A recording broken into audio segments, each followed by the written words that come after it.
doesn't take any sacrifice.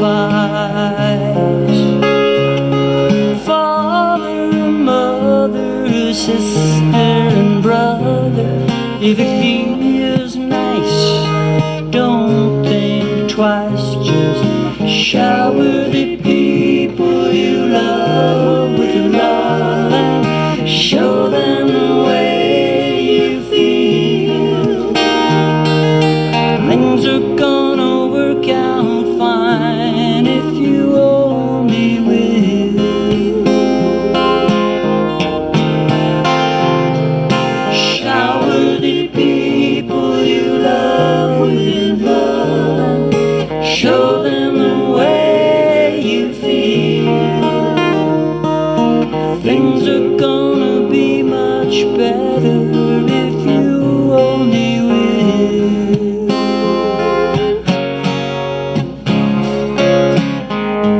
You can run, but you cannot hide. This is widely known. Tell me what you plan to do with your foolish pride when you're all by yourself alone. Once you tell somebody the way that you feel, you can feel it beginning to ease. I think it's true what they say about the squeaky wheel always getting the grease. Better to shower the people you love with love, show them the way that you feel. Things are gonna work out fine if you only will. Oh, shower the people you love with love, show them the way you feel. Things are gonna be much better if you only will. That's a Valentine's Day song. I said, shower the people you love with love and show them the way that you feel. Things are gonna be just fine if you only will. Oh, shower the people you love with love. I can feel the shout. Show them the way you feel.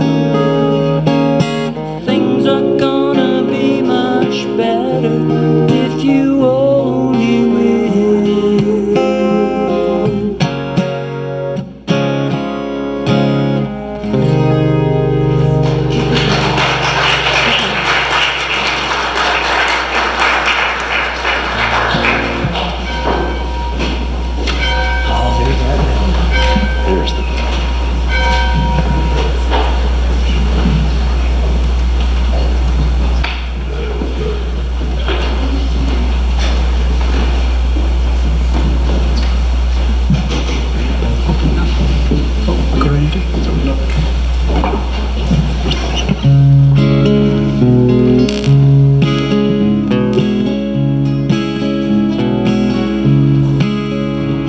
Anybody here ever taken part in the Dances for Universal Peace? All right.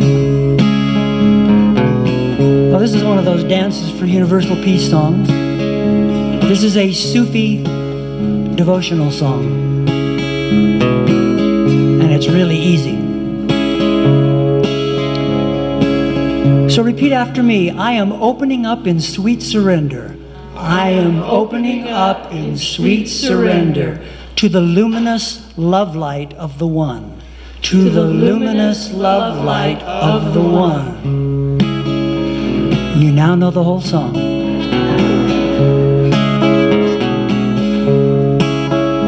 I am opening up in sweet surrender to the luminous love light of the One. I am opening up in sweet surrender to the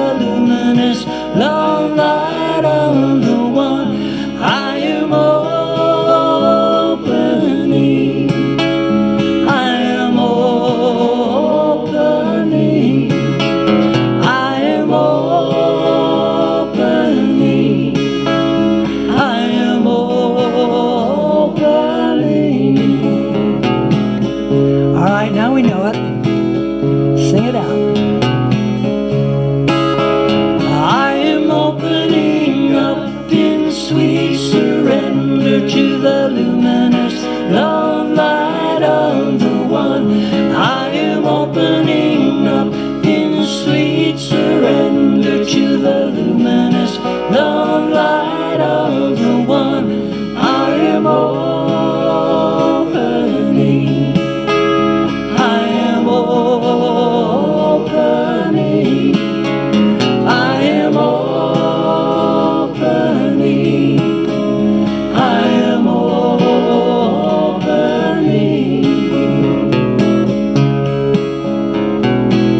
So since this song was meant as a dance, and you can see by the way I'm moving, I can't sing this song if I'm sitting down. If you're willing and able, please stand. And I've also found that it helps me open up a little bit more when I'm standing and moving. I am opening up in sweet surrender to the luminous love light of the one. I am opening up in sweet surrender to the luminous love light of the one. I am opening. I am opening. I am opening. I am opening. All right, this time through, you can sing with the ladies, or you can show your allegiance and sing with me.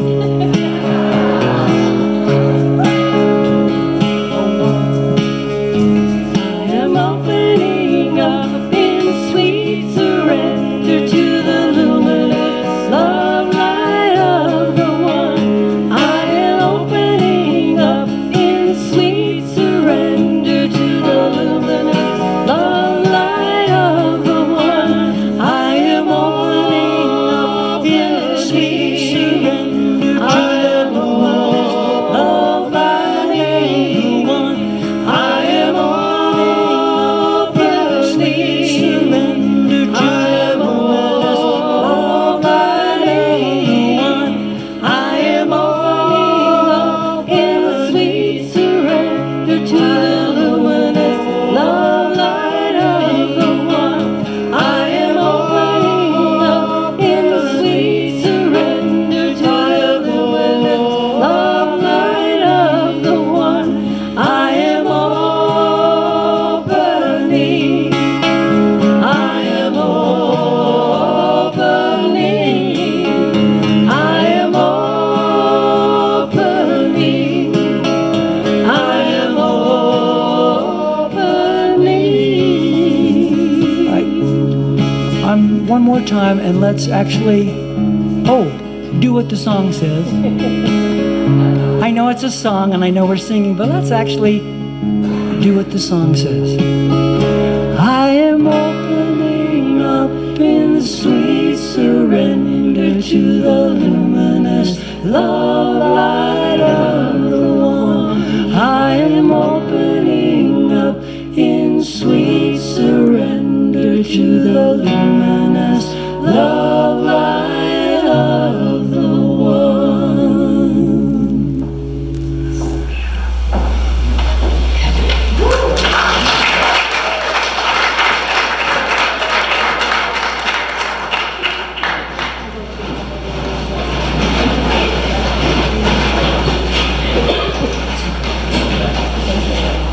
Good morning. Welcome to CSL Parker. My name is Reverend Rick McCollum. I am the senior minister here, and thank you for being here with us today. I want you to know, first announcement, we're only here today and 2 more weeks, and then we'll be moving. So please don't lose us. You have an announcement in your bulletin. We'll be moving to Cimarron Middle School starting March the 5th. So the city is going to be renovating this chapel, and we have to vacate. And we have a new home, and we're very excited about it, and you'll be hearing more about that. But just know, March the 5th, we'll be starting in our new location, Cimarron Middle School. In case you haven't noticed, because you were asleep when you came in this morning, we have Robert Anderson with us today.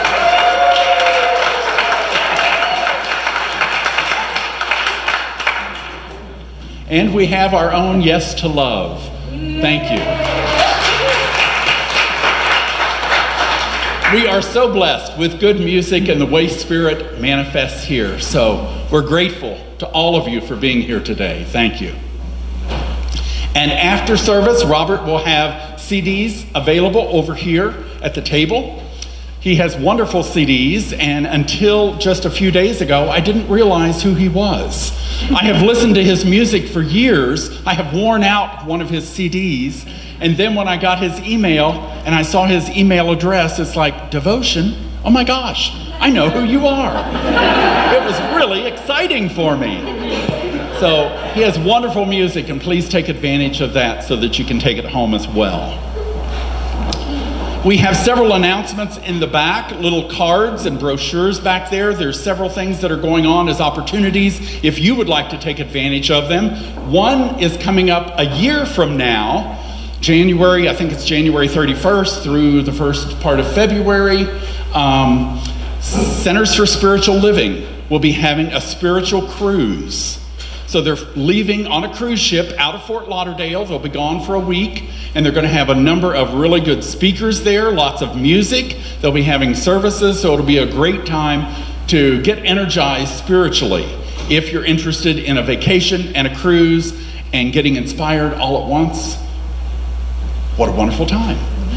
There's also brochures about another New Thought conference there. There's information about Big Sky Retreat that's coming up in October, so lots of things that you can take advantage of, and please feel free to take those and participate. Now, after all that, I know we have a few first-time visitors because we have a few people that haven't been here before that are here celebrating with their Up With people. Would you like to stand? All of our Up With people.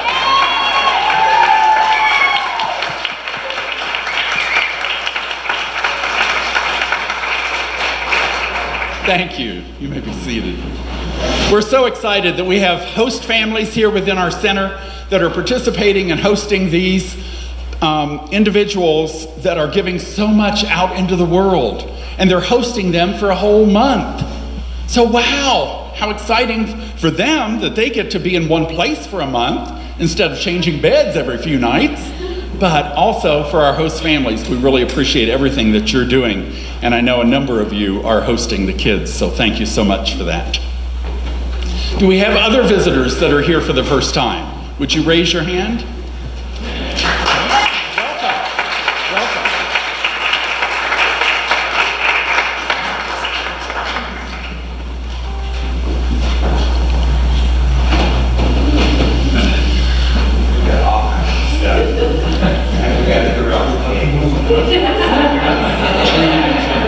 Yes, we can.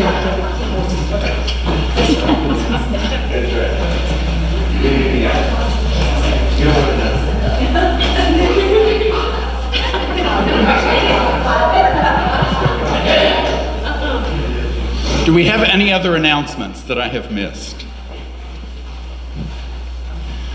Good.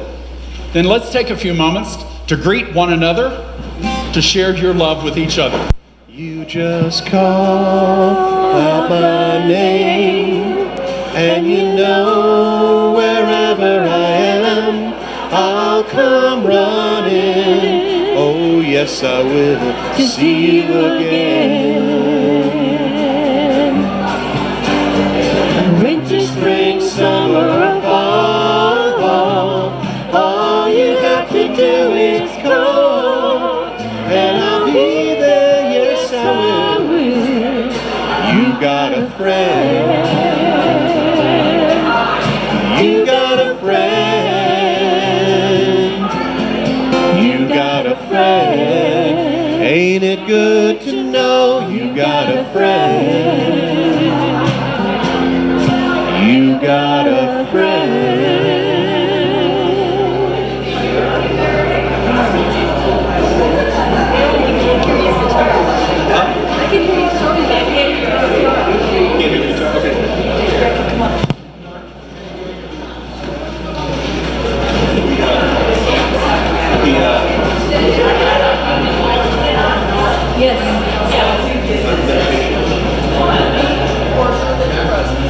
Meditation.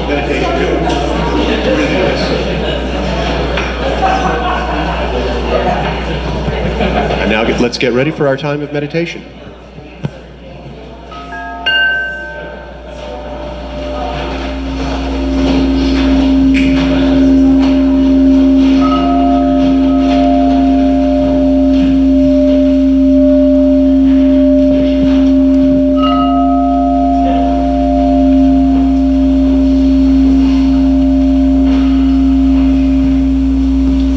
Feel the love as you sit in your seat. Feel the love that surrounds you in this wonderful place. Feel the love that is yours now and always.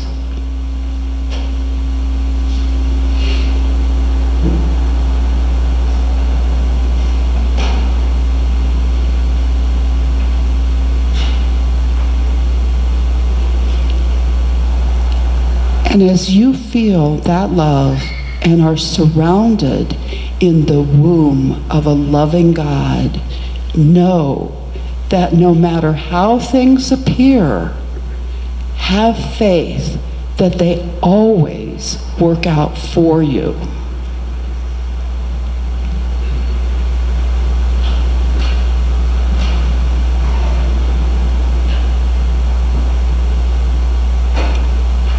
Relax, knowing that the universe is taking care of you.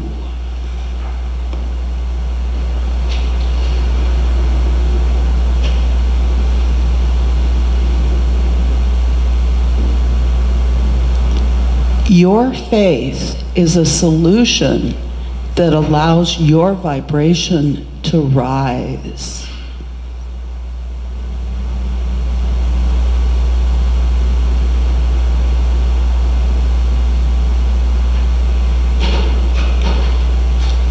Your awareness allows you access to ideas.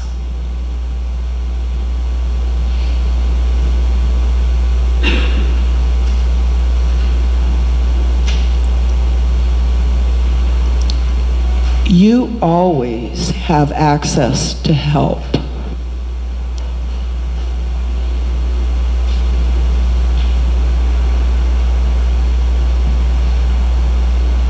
You have access to solutions that reside at the higher frequency of God.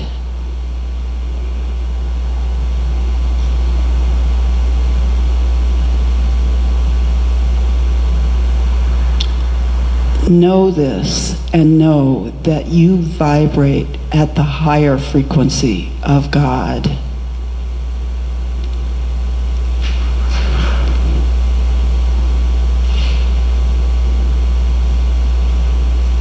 Know that you are safe and cared for always.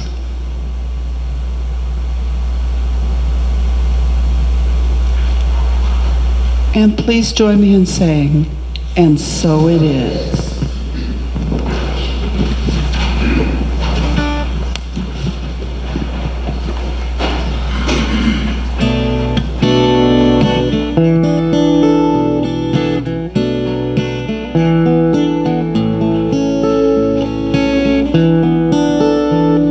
Surely the presence of God is in this place. I can feel the mighty power and the grace. I can hear the brush of angel wings. I see glory on each face. Surely the presence presence of God is in this place. Surely the presence of God is in this place. I can feel the mighty power and the grace. I can hear the brush of angel wings. I see glory on each face. Surely the presence of God is in this place.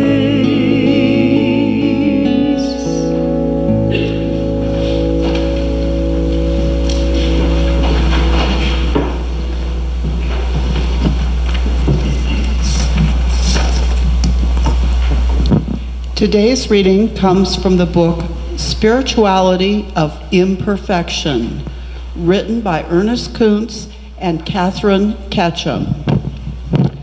Our very imperfections, what religion labels as our sins, what therapy calls our sickness, what philosophy terms our errors.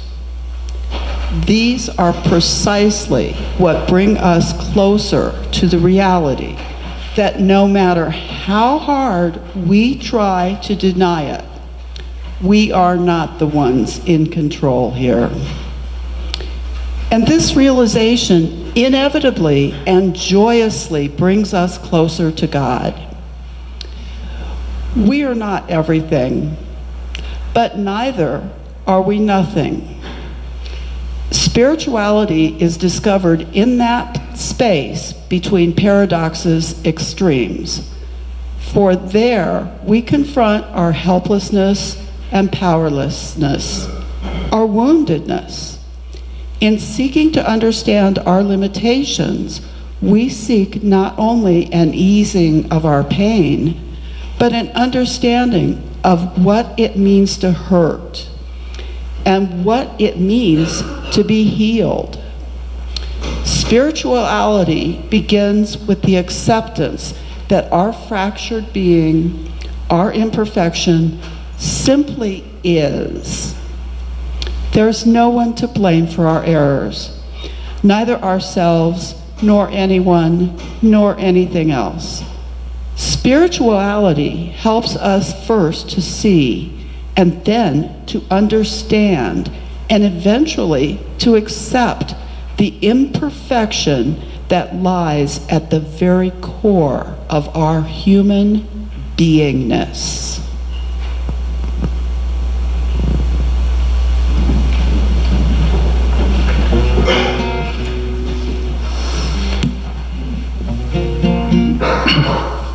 So I was riding in a rental car somewhere in this country on my way to some singing job, probably somewhere, and I was listening to NPR,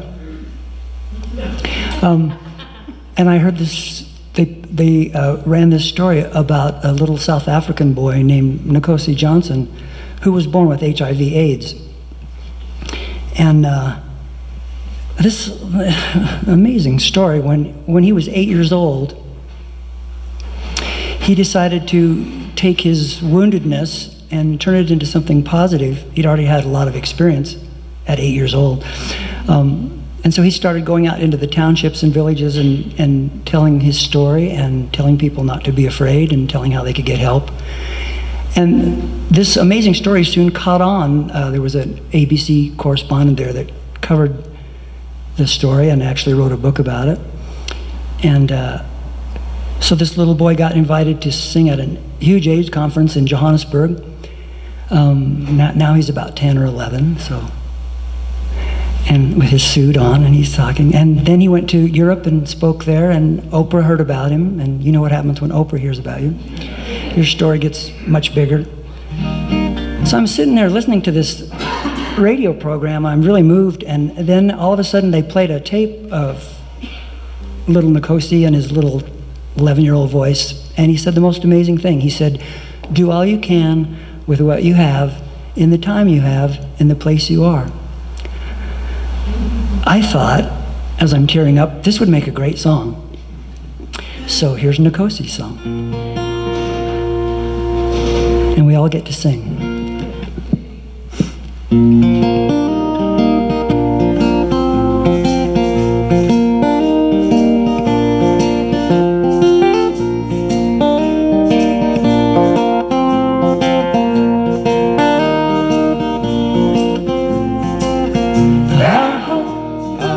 That was right on cue.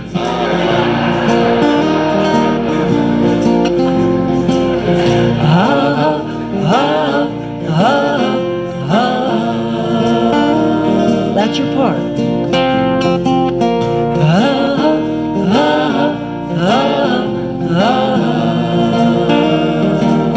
One more time again.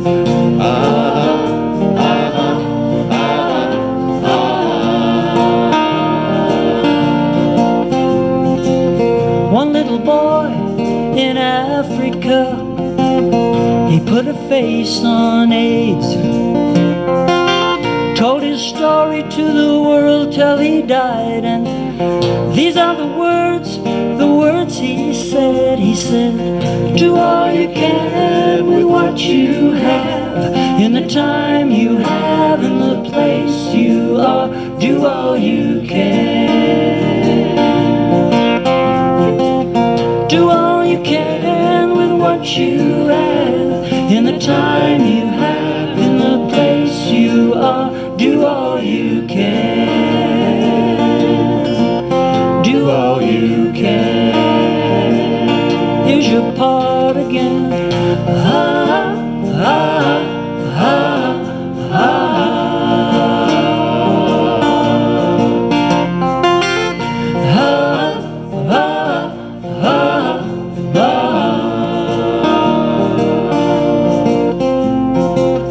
Holy Mother from India, helping the sick and the poor. Somebody asked, why do you do these things? She said, this is what I came here for. She said, do all you can with what you have, in the time you have, in the place you are, do all you can. Do all you can with what you have, in the time you have, in the place you are, do all you can. Do all you can. Well, this is the gift they gave to us to share wherever we go. Be the change you wish to see in the world, and now I understand what they wanted me to know. We can do all you can with what you have, in the time you have, in the place you are, do all you can. Sing it if you know it. Do all you can with what you have, in the time you have, in the place you are, do all you can. Do all you can. One little boy in Africa, do all you can. Holy Mother from India, do all you can. Be the change you wish to see in the world, do all you can. Do all you can. Do all you can.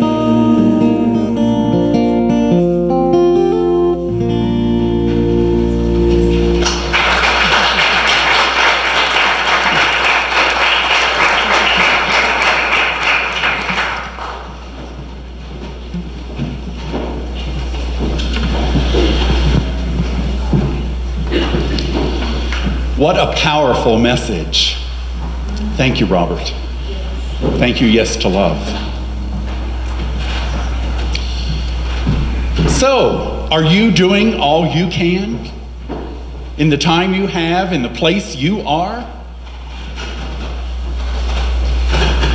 Think about that. We are given life as a gift. How are we going to take that gift and spend it? Are we going to spend our lives looking at what we don't have? The glass is half empty?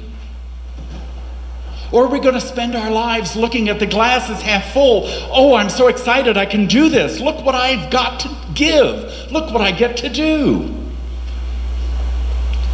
I found a Mother's Day card last year and it said, some people say the glass is half empty. Some people say the glass is half full. Mother, you always said, who didn't put their glass in the dishwasher?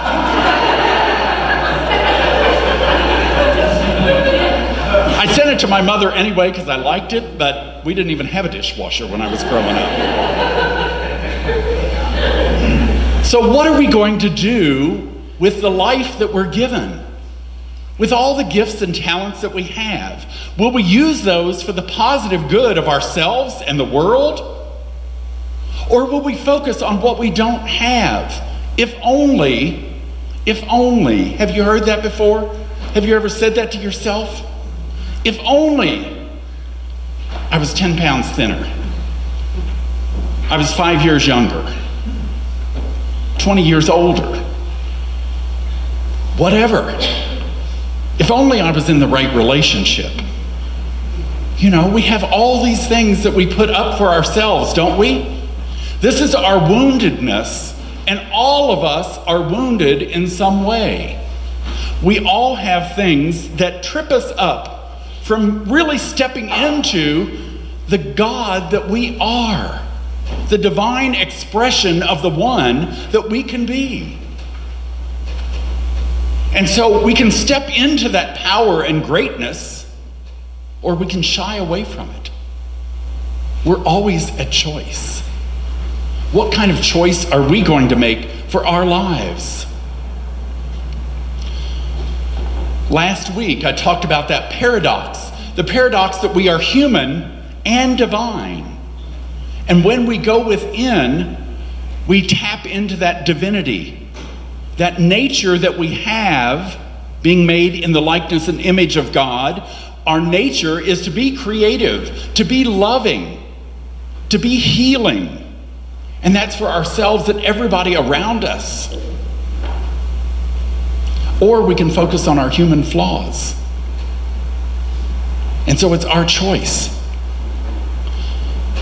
So I really want us to think about the power that we have and recognize that the power that Jesus had, Jesus was not the great exception in life, but the great example. An example to us of someone who understood their power and their oneness. Oneness with God, with the Creator. And when Christ aligned himself with that power, he could do anything. He could speak his word and it happened. The seas were calmed. People were healed. People that were paralyzed got up and took their beds and walked home. Not because Jesus had any power greater than us, but because Jesus understood his oneness with God. And that is the unlimited power that we have as we align ourselves, knowing that we are divine in our core.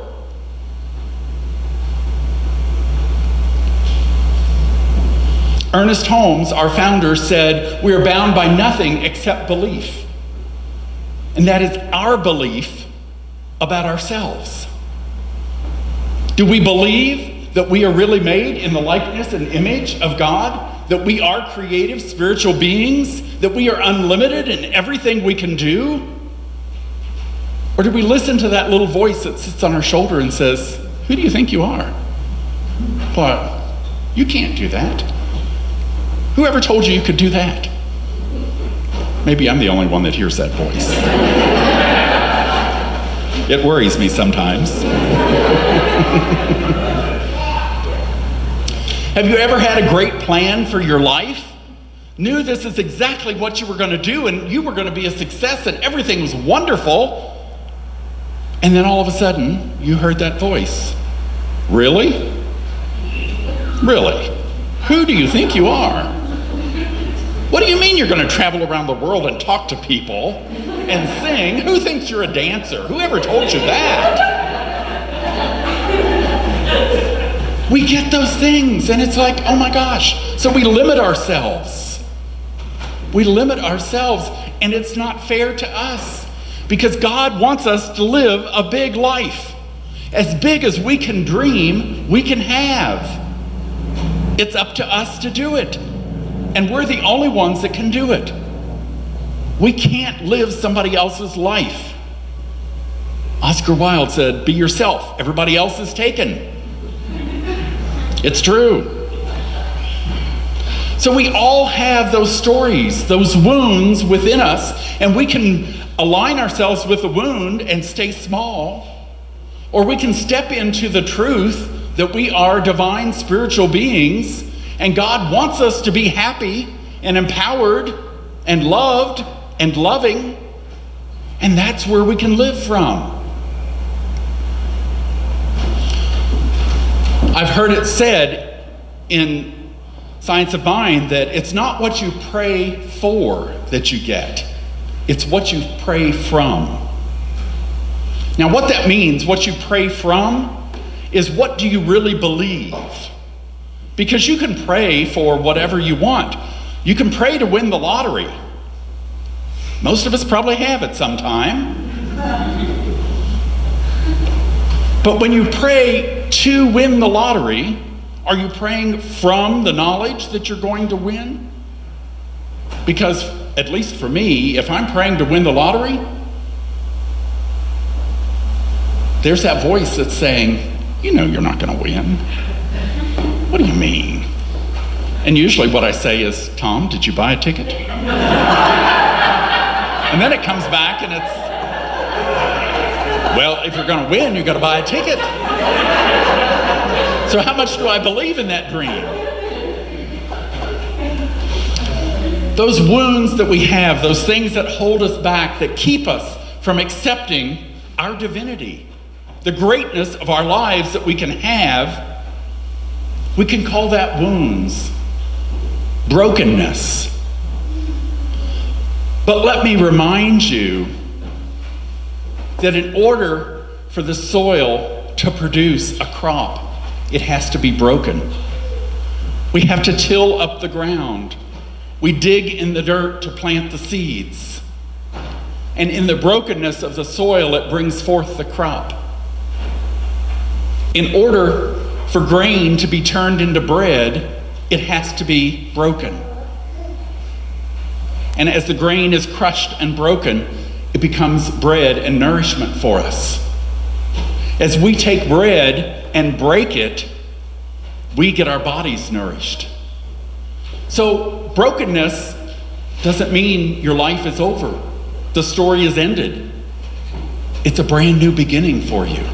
There's great life there when we can accept who we are just as we are. And it means we don't have to stay in that, but we move to that higher vibration. Anne was talking about that in our meditation. The higher vibration of Spirit, of God.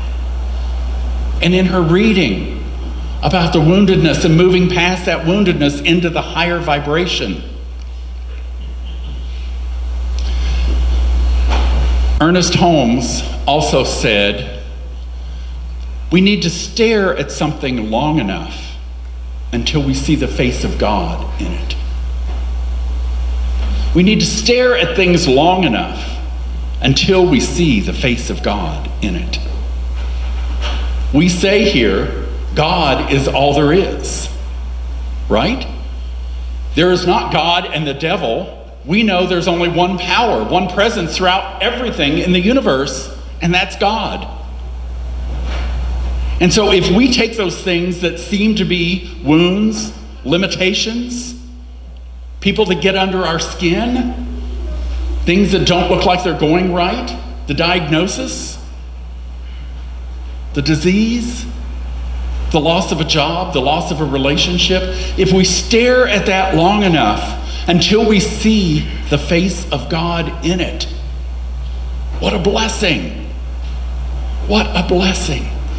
Because then we realize and we're opened up to so much more coming forth through us. Brene Brown is a researcher and a speaker, and she has many YouTube videos. She's written books. She's a great researcher. She doesn't like to have people introduce her as a researcher, she said, because then they think she's boring. But she's anything but boring if you listen to her TED Talks on YouTube. And Brene Brown, in her research, says 90% of Americans have some problem with their body. That was pretty shocking to me. 90% of Americans have some problem with their body. And she's not talking about a medical issue here. She's talking about a mental issue. That we don't like ourselves because we're too thin, we're too fat, we're too tall, we're too short, our hair is too curly, our skin is too light, our skin is too dark. Whatever it is that we limit ourselves. And so when we accept ourselves for who we are, and just as we are, and know that that is perfect, then we step forward into a life of much more power, much more presence. It's said in the Bible, don't hide your light under a bushel. So what many of us do, because we haven't really accepted who we are, okay, I won't hide my light under a bushel, but we install the dimmer switch and we turn it way down.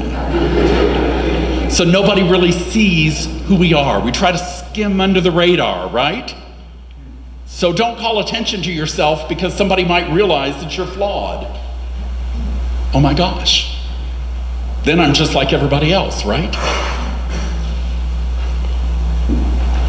You may have also heard the phrase, bloom where you're planted.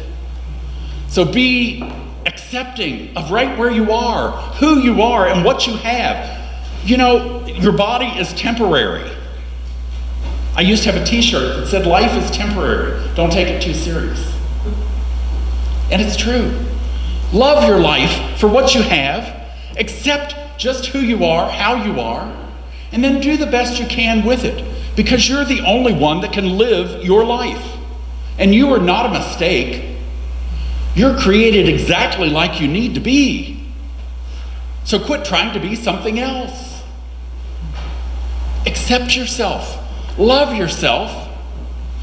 And then other people are going to see that and they're going to be encouraged to love themselves. In our Science of Mind textbook on page 503, Ernest says, even if our hearts condemn us, that means that little voice that when we say something, in our heart we're like, oh no, but my mother told me that I would never amount to anything. Whatever that message is, even when our hearts condemn us, we know that the Spirit, which gave us the heart, is greater than its gift. God is greater than all human mistakes, and in God alone, there is peace and happiness. God is natural goodness and eternal loving kindness. So know that you are divine, no matter what that little voice in your head is trying to say. God enters us through those wounds. When we are able to own who we are, then it no longer owns us. Many people that have participated in successful 12-step programs understand when they do a fourth and a fifth step of taking their moral inventory and then confiding that into a non-judgmental, supportive witness. They say who they are and what they've done. They own that. It no longer owns them. Then they're free. They're free to live their life and to move forward into the greatness of who they've been created. We're always at choice in life. Do we seek to look for the good, to find the God? Do we stare into the face of whatever our problem is, our issue is, until we see the God in it? There were two little boys that were playing hide and seek, and they had played for a while, and finally the one little boy went and hid, and the other boy was supposed to come and find him. And after quite a while, the one that was hiding never did get found, and he realized his friend wasn't looking for him anymore. And so he got all upset and he started crying, and he came walking out of his hiding place and started down the street, and the rabbi came walking down the street and said, "What's wrong?" And the little boy said, "Well, I was hiding, but my friend never came to find me. I was right there, he could have found me, but he never came to find me." And the rabbi said, "I understand. That's how God feels about you. It's there all the time, but you don't come to find him."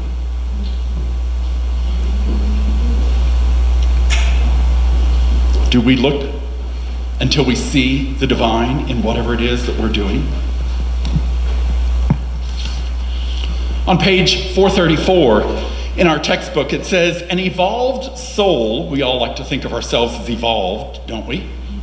"An evolved soul judges no one, condemns no one, but realizes that all are on the road of experience, seeking the same goal, and that each must ultimately find its home in heaven." We're all on that path. Do you know what your heaven looks like? Do you know what you're dreaming of and what you want in life? You can have it. You can have it as long as you believe in it. It's hurting no one else. It's your dream. There is a story here that I read that touched me. It was about a girl who was blind, and she hated her blindness. And so in that hate, she also started hating everybody else, except her boyfriend. He was very loving. He was there with her all the time and supported her. He was the only person that she could love back. And she said, "You know, if I could only see the world, I would marry you." And she always said this to him, "If I could only see the entire world, I would marry you." And he was very touched. One day, she was donated a pair of eyes, and she could see the world. And she looked and she saw everything that was there. It was so exciting. And her boyfriend said, now that you can see it all, will you marry me?" And she looked at him and she said, "You're blind." Hating her blindness, she said, "No, I can't marry you." And he turned and walked away. A month or so later, she got a letter from him that said, "Please take care of my eyes." How much love do we have for other people? Are we willing to give of ourselves to make somebody else happy? To help somebody else? Or are we so involved in ourselves and our own wounds that we can't let anybody else in? We are at choice. Our lives are what we make them. I see C.S.L. Parker as a place of hope, a place of love. And I think about that because the very first time I was here with you all, Karen Karst was the guest singer, and she sang and she touched me so deeply because she sat on this stage and sang, "If you could see with my eyes." She's blind. And I'm listening to her and I'm thinking, oh my gosh, listen to what she's singing. How can she sing this? But Karen is one of those people that didn't let that wound, if you want to call that brokenness in her life, that imperfection, limit her.